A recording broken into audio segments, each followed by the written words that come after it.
শুভ নববর্ষ। আজ বাংলা বছরের প্রথম দিন। বাঙালির দুর্গাপুজো ছাড়া নতুন জামা বলতে এই পয়লা বৈশাখ। যদিও বাঙালির এই নববর্ষ উদযাপন আজকের নয়, বরং বাঙালির নববর্ষ উদযাপনের সঙ্গে নিবিড় যোগাযোগ রয়েছে মুঘলদের। বর্তমানে নতুন বছরের সূচনায় বর্ষবরণ উদযাপিত হয় সব জায়গায়। তাই আজ বাঙালির বর্ষবরণ যে একটি সর্বজনীন উৎসবে পরিণত হয়েছে, এ কথা আর বলার অপেক্ষা রাখে না। কিন্তু শুনলে অবাক হবেন, এই নববর্ষ বা পয়লা বৈশাখ একটা সময় ঋতুকালীন উৎসব হিসেবে পালিত হতো।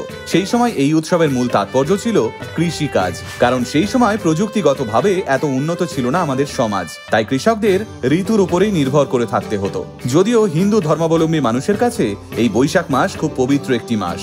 বৈশাখের মতো শুভ কোনো মাস নেই। এই বৈশাখ মাস স্বয়ং নারায়ণের খুব প্রিয় মাস। তাই এই মাসে নাকি সকলের সব ইচ্ছে পূরণ হয়। কিন্তু নববর্ষ উদযাপনের সঙ্গে কিভাবে জড়িয়ে আছেন মোগলরা, আসুন নববর্ষের এই প্রথম দিনে আমরা শুনে নিই বাংলা নববর্ষ পালনের ইতিহাস। ইতিহাস বলছে, আমাদের ভারতবর্ষে মুঘল সাম্রাজ্য প্রতিষ্ঠার পর তৎকালীন সম্রাটরা হিজরি পঞ্জিকা দেখে কৃষি পণ্যের উপর খাজনা আদায় করত।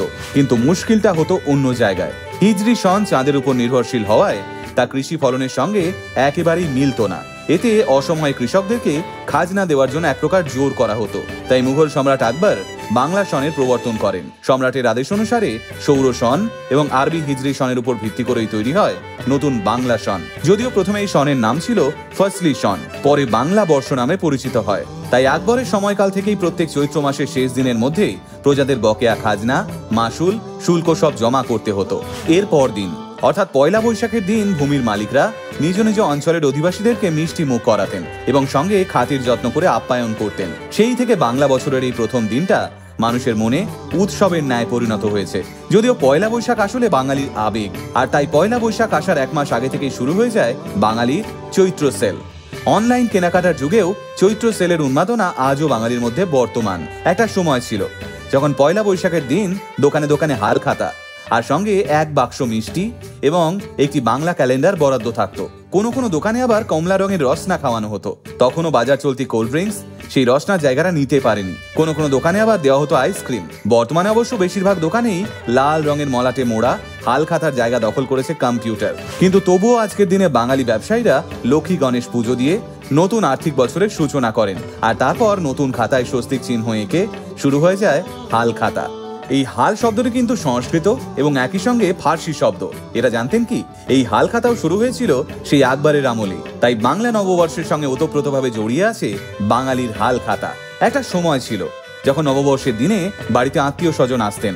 নিয়ম ছিল বাড়ির বড়দের পায়ে প্রণাম করে বছরের দিনটা শুরু করবার। আগে পয়লা বৈশাখে ভালো বাংলা গান রিলিজ করত, কিন্তু বর্তমান সমাজ এবং সংস্কৃতি দুটোই বদলেছে বেশ খানিকটা। তাই বলাই যায় নববর্ষের সেই আনন্দ আজ বেশ কিছুটা ফিকে হয়েছে। বর্তমানে নববর্ষ মানেই একটা ছুটির দিন, ভালো কোনো বাঙালি রেস্তোরাঁয় গিয়ে ভুরি ভোজ, আর সোশ্যাল মিডিয়ায় হ্যাশট্যাগ নববর্ষ, ব্যাস সর্টেড। কিন্তু তবুও দিনের শেষে আধুনিক বাঙালি হালখাতার মিষ্টির বাক্সটা থেকে একটা মিষ্টি মুখে পড়তে আজও ভোলে না। তাই গোটা আলটিমেট মোটিভেশনের তরফ থেকে আপনাদের সকলকে নববর্ষের অনেক অনেক শুভেচ্ছা। বাংলা নতুন বছরে সকলে খুব ভালো থাকুন, সুস্থ থাকুন।